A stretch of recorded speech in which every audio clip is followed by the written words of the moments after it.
Well, the wait is finally over. James Cameron's sequel to the highest grossing movie of all time has finally hit the theaters. Now I bet you're wondering to yourself, was Avatar 2 really worth waiting 13 years for? Well, let me tell you what I thought.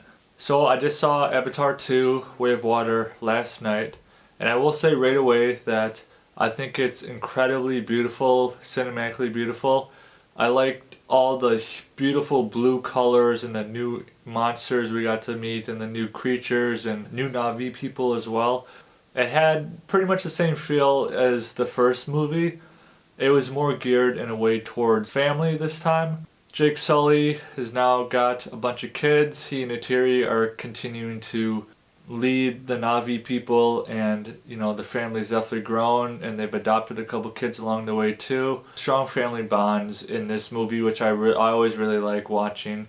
Jake Sully's family definitely had that tight-knit group, and they're all growing up and trying to be as great as their mom and dad are. Just like the first movie, there's always a bad guy, and it's always, humans trying to infiltrate Pandora and take over everything once again.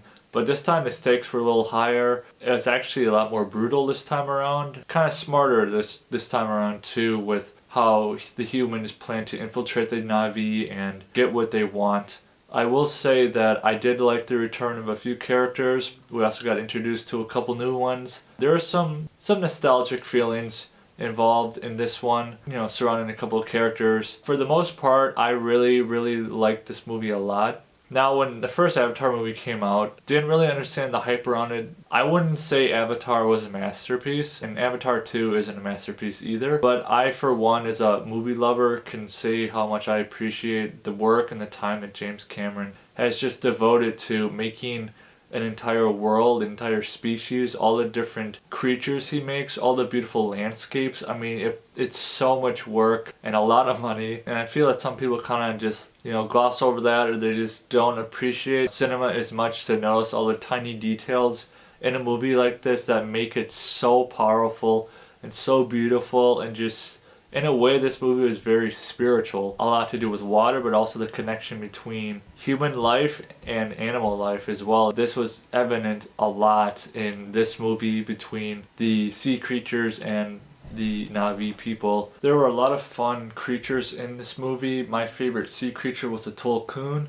It's basically like a giant whale. It was just such a beautiful creature, and there's some amazing shots of this creature in the movie, and there's some beautiful bonding moments between a specific tulkun and one of Jake Sully's sons that I found to be just a really kind of important plot line to the movie. The only kind of negative thing I'd have to say about this movie is I felt like the storyline could have been a little stronger. Once again, it felt a lot like the storyline in the first movie, which it kind of was and it kind of wasn't. But I felt like with all the beautiful cinematic moments and creatures and everything around it, the storyline kind of suffered, and it was kind of weak with tying certain characters in. I was kind of disappointed when there were a couple of characters that kind of just left. They established in the very beginning, I'm like, okay, this could be really cool. And at the end of the movie, they didn't answer any of the questions that I had about them. So I felt like there was some weak writing or lazy writing in some cases, like they took the easy way out. And some of the storylines didn't take all the way to fruition, I think. And the movie is